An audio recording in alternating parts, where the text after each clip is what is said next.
This is Jordan Tower with JT News. Well, Rec, how you doing, buddy? I'm good, my G. Salute. Salute, man. So I'm getting into this. I was rewatching this that Meek Mill interview where he's talking about Beanie Sigel. When Beanie Sigel was brought up, right? Yes, sir. He said, "Yo, I came in the studio, and at the end of that whole diss song, O'Malley and Beanie Sigel had already been working on it, right? Mm-hmm. So he jumped on the third verse. Then Beanie Sigel hit him the next day, and he was like, "Yo, that was fun." And he was like, "I thought it was fun too because that was my idol. It was good to be in the studio with Beans, right?" Yes, sir. Then Beanie Sigel brought up this song, this like show they were supposed to do, right? Uh-huh. He was like, "Yo, you gonna do that show?" And then he was like, "Nah, I can't do the show because the stage ain't right and all that stuff." He requires certain stuff for his performance, right? Yes, sir. Beanie Sigel got mad. He said, "Oh, you don't want to do it because of your beef with Game." And he was like, "What? Nah, I have certain standards." And he's like, "Nah." He started talking crazy. They started talking crazy back and forth to each other. Mm-hmm. Then all of a sudden, Beans gets on the phone with Game and whacking them, and he's going against Meek Mill. So Meek Mill said, "Yo, man, like when he started going against me, I was like, yo, this guy's the devil, man, because I couldn't have a problem with someone that I was so-called friends with, and then all of a sudden have 100 things to say about them that fast. Like he had to be thinking about this stuff prior to that. Had to have these feelings going on inside of him prior to this for him to just like fire on me like that and have this much stuff to work against me with. He had been filing stuff away just to come at me and wait for his time." And then he also said, and when he was saying Beanie Sigel was just trying to get close to me for the show, when Beanie Sigel said that, I said, "Oh, this guy's the devil, man," because he was only trying to get close to me for money. For money?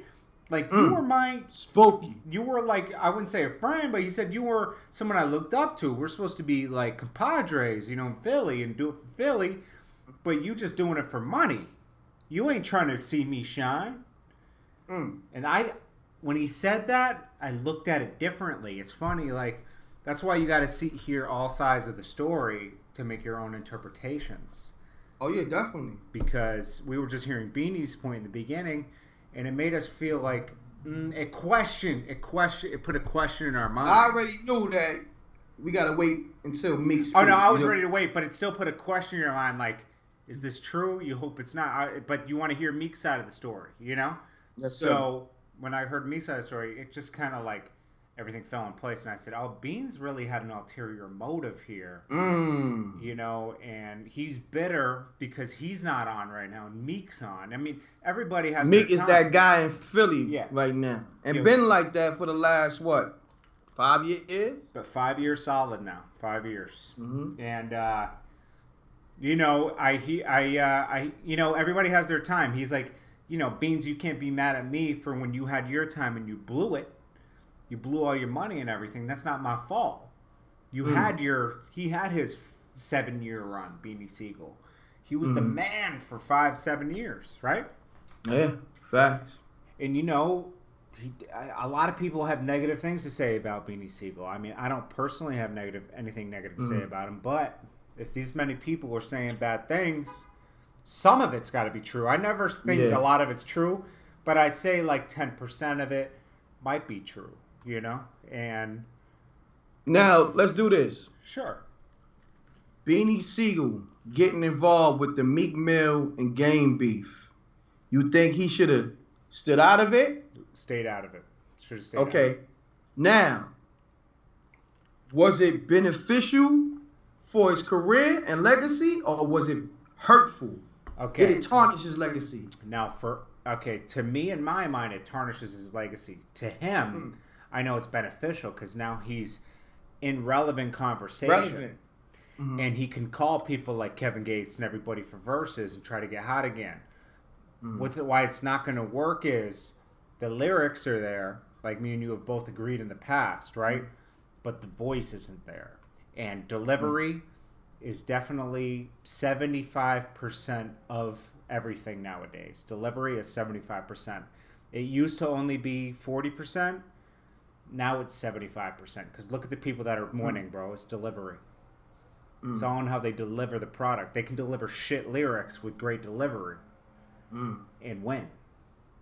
Panda's trash, right? Lyrically, if you write it down, it's trash. But the delivery is fire. Yeah, the way And the way he performs. Yes, he wrote the beat. He's like Busta Rhymes' son. The way he fucking has all that energy. The way he performs. Busta Rhymes is an amazing performer. Facts. Amazing performer. Aside from everything else, he's an amazing performer. Okay, and Designer reminds me of that. So they say Busta Rhymes is the godfather of mumble rap. But but he was saying shit in his lyrics. People get it. Yeah, I mean, you know. I think it's because he couldn't really understand them. You know, you go hoo ha, good on the check.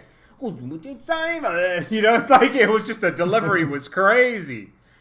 That was his first breakout song. That shit was hard. Remember the fisheye? That was like the birth of the fisheye right there. Yeah, that was that woo-ha classic. That was that Hype Williams magic. Yeah. Hype Williams, he stayed with 8mm. Oh wow. He was fisheye.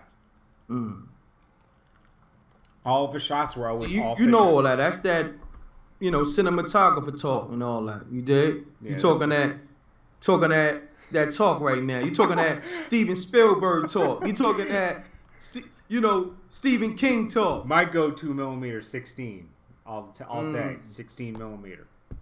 That's me all day.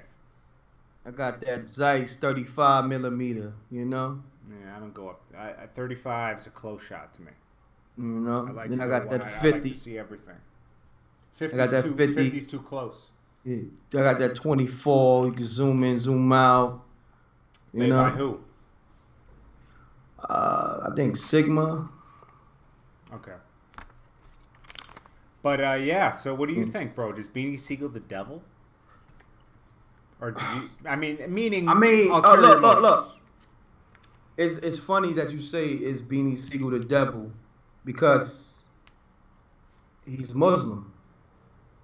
So it's almost like it's kind of spooky, because you know, any Muslim practice righteousness. Well, he wasn't. There was nothing Muslim about his attack on Meek Mill. Seriously. Preach on. You know, there's a lot of hypocrites that practice religion, man. We see it every day. Preach. It's disgusting. Preach. Yeah. You know what it is, guys? I'm going to say this, you know. I believe in God. Rec, you believe in God too, right? Yes, sir. But I don't believe in a specific religion, okay? I just believe in God, okay? Now, you guys might not like. Yeah, I mean, God relationships is personal. Yeah, because I'm gonna tell you something. I used to go to church as a kid. I was forced to by my school, okay? And I noticed they really stressed that collection plate, and I felt like I started to feel like, whoa, as a kid, right? You was giving praise to the collection plate. That's I what was it just like, really damn, was? they're really pushing this collection plate like. It was a business. Collection plate. Then this is what did it for me. When I went up, you know how you get the cracker and the wine? They denied us from getting the cracker and the wine because we, you drink the blood of Christ, whatever they say, drink the blood of Christ, you know. Then community.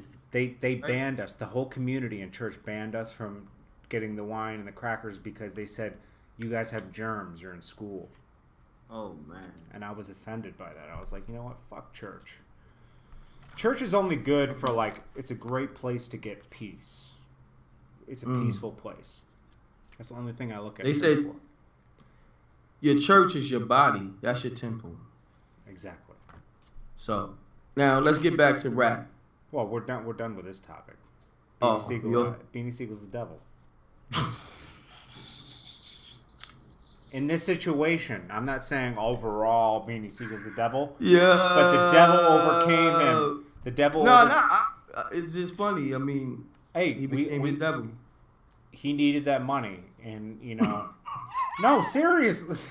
I know it sounds crazy. I'm laughing because I know how he is. He's hard up for money. He needed that money, and he gave in to the angry side, which is devil. Hold on, we still recording? Oh yeah. He wasn't recording. Anyways, guys, subscribe, like, and comment this video. Make sure you click the videos on the side for more.